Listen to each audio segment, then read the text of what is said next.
అందరికీ నమస్తే. ఈరోజు నేను మునగాకుతో కారం అండి, మునగాకు అండ్ కొంచెం కరివేపాకు వేసి కారం అన్నమాట చూపిస్తున్నాను. ఎందుకంటే మునగాకు తింటే మంచి కాల్షియం కదా, ఏంటంటే ఎముకలకు కూడా మంచిది కాబట్టి నేను ఎప్పుడు చేసుకుంటూ ఉంటానన్నమాట. మీకు కూడా ఒకసారి చూపిద్దాం అనిపించిందండి. ఏంటంటే మునగాకుని కడిగి కొంచెము ఆరబెట్టుకోవాలి, అలాగే కరివేపాకు కూడా. ఏమేం కావాలో ఈ కారానికి చెప్పుకుందామండి. మునగాకు, అలాగే కరివేపాకు, ఇంకా కొంచెం ఎక్కువ మిరపకాయలు వేసుకోనండి నేను. 3 మిరపకాయలు, కొంచెం ఒక 15 మిరియాలన్నమాట. అలాగే కొంచెం చింతపండు కూడా తక్కువ వాడుకుంటాను, చింతపండు, ఇంకా ధనియాలు, ఇంకా మెంతులు, అలాగే ఆవాలు, ఇంకా జీలకర్ర, నూనె, ఇంకా వెల్లుల్లి, అలాగే కల్లుప్పండి. ఇవి వేసుకుని కొంచెం చేసుకుంటే కారం బాగుంటుందన్నమాట. ఎలా చేసుకోవాలో చెప్పుకుందామండి. ముందుగా మిరపకాయలను ఈ కొంచెం మిరియాలు వేసుకుందాము.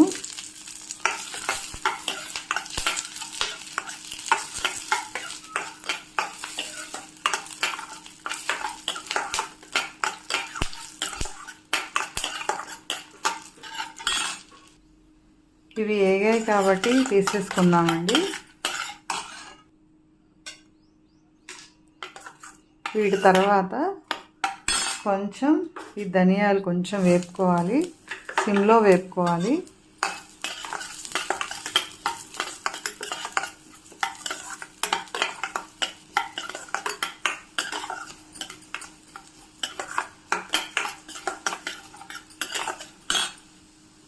ధనియాలు వేగాయి కదండి, ఇవి తీసేసుకుందాము. ధనియాలు వేగిన తర్వాత అలాగే ఆవాలు, జీలకర్ర వేపుకుందాము. కొంచెం నూనె వేసుకోవాలండి, ఎక్కువ నూనె వద్దు, కొంచెం కొంచెం వేసుకుంటే తొందరగా వేగుతాయి అన్నమాట. ఈ జీలకర్ర ఆవాలు వేగిపోయాయి కాబట్టి, అంటే చిటపటమంటాయి, అప్పుడు తీసేసుకోవాలి. వాటి తర్వాత మెంతులండి, మెంతులు కూడా వేపుకోవాలి. అలాగే కొంచెం చింతపండు కూడా వేపుకుంటే ఏమన్నా చెమ్మగా ఉంటే కారం పాడవకుండా ఉంటుందన్నమాట. వీటితో పాటే చింతపండు కూడా వేపుకుంటే బాగుంటుంది. అలాగే కొంచెం ఉప్పు కూడా అండి, ఉప్పు తగినంత, కావాలంటే తర్వాత వేసుకోవచ్చు. ఈ ఉప్పు కూడా వేపేసుకుంటే కొంచెం చెమ్మ ఏమి ఉండదన్నమాట, బాగుంటుంది. చట్నీలో ఏం పాడవదు. మెంతులు కొంచెం వేగుతున్నప్పుడే కొంచెం ఇంగువ అండి, ఇంగువ వేస్తే మంచి వాసన బాగుంటుంది. అలాగే కొంచెం వెల్లుల్లి రెమ్మలు కూడా వేసేసి ఇందులోనే వేపుకున్నాము. వేపుకుంటే ఏమన్నా తడి ఉంటే ఈ కారపొడి పాడవుకోకుండా బాగుంటుందన్నమాట, టేస్ట్గా ఉంటుంది. అన్నీ వేపుకుంటేనే బాగుంటాయి. కారం కూడా బాగుంటుందండి, ఏమీ పాడవదు మంచిగా చేసుకుంటే. ఈ మెంతులు ఇవి కూడా మంచిగా వేగాయి కదండి, ఇవి తీసేసుకున్నాము.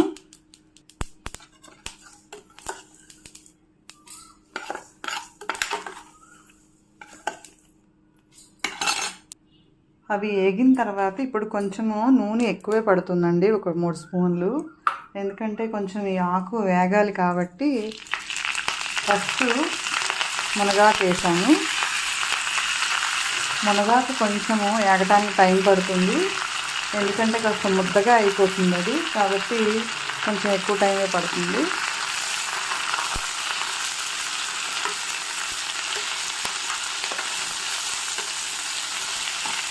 మునగాకు కొంచెం మగ్గిన తర్వాత కరివేపాకు కూడా వేసేసుకుందామండి. ఈ రెండు బాగా వేపుకోవాలి, కొంచెం పొడి పొడిగా అయ్యేలాగా వేపుకుంటే కారానికి చాలా బాగుంటుందన్నమాట. కాస్త వేగటం టైం తీసుకుంటుంది. వేగేటప్పుడు కమ్మటి వాసన వస్తుంది, బాగుంటుంది చక్కగా. బాగా ఫ్రైగా అవ్వాలి.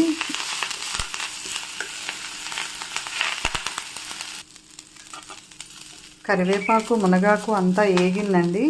చూసుకుంటే ఇలా అంటుకుంటే మంచిగా ఇలా అయిపోతుందండి చక్కగా. ఏగిపోయి బాగుంటుందన్నమాట. చేతిలోనే పౌడర్ లాగా అయిపోతుందన్నమాట. కొంచెము కరివేపాకు తొందరగా ఏగుతుంది కానీ ఏంటంటే మునగాకు కొంచెం లేట్గా ఏగుతుందన్నమాట. కానీ రెండు ఏగిపోయాయి కాబట్టి తీసేసుకుందామండి. బాగా చల్లారిన తర్వాత పౌడర్ చేసుకోవాలి, మిక్సీలో వేడిగా వేయకూడదు. ఈ కరివేపాకు ఈ మునగాకు వేగిన తర్వాత ఏంటంటే పొట్టు తీని మినప్పప్పు అండి, ఇది నాకు ఇష్టం అన్నమాట. వేసుకుని ఫ్రై చేసుకుని దానిలో వేసుకుంటాను నేను. ఎందుకంటే నడుముకు కూడా మంచిది, నడుము నొప్పి అలా ఉండదు అని పెద్దవాళ్ళు చెప్తారు కదా. కాబట్టి ఇది నేను వేసుకుంటాను. మీకు ఇంట్రెస్ట్ ఉంటే చేసుకోండి, లేదంటే లేదు. కానీ ఉంటే బాగుంటుంది, వేసుకుంటే అన్నం కలుపుకోవడానికి కూడా కలుస్తుంది అన్నమాట, బాగుంటుంది.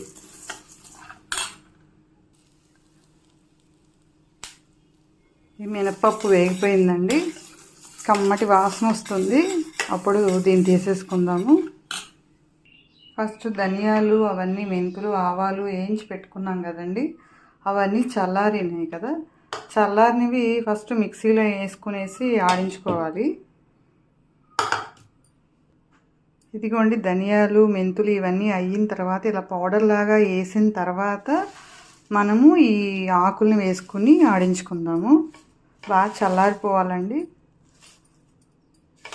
మునగాకు, కరివేపాకు తర్వాత ఆడించుకుంటే మంచిగా ఇది మిక్సీ అవుతుందన్నమాట. ఇదిగోనండి మిక్సీ వేసిన తర్వాత కరివేపాకు కారము చాలా కమ్మటి వాసన, చాలా బాగుంటుందన్నమాట.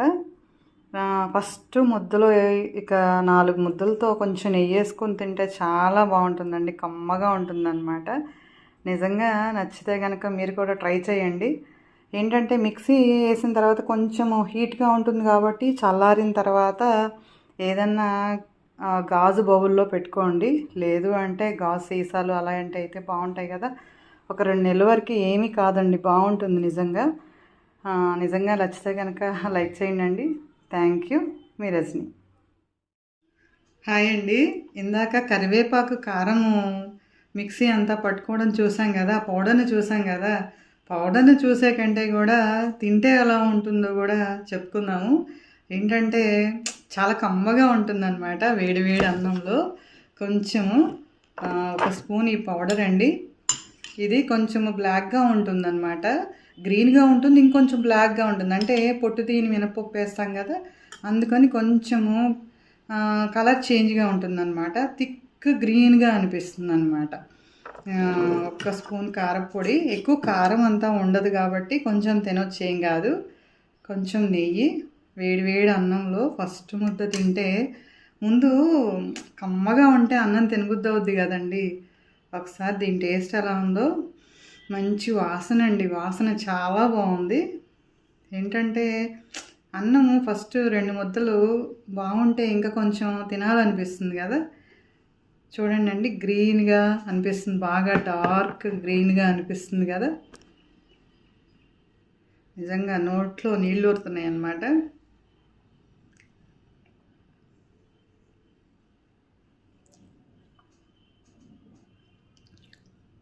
చాలా బాగుందండి.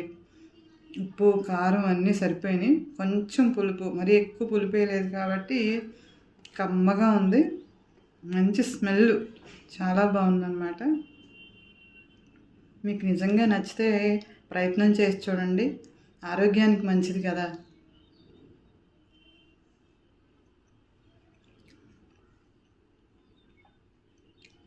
నిజంగా నచ్చితే కనుక ప్రయత్నం చేసి చూడండి.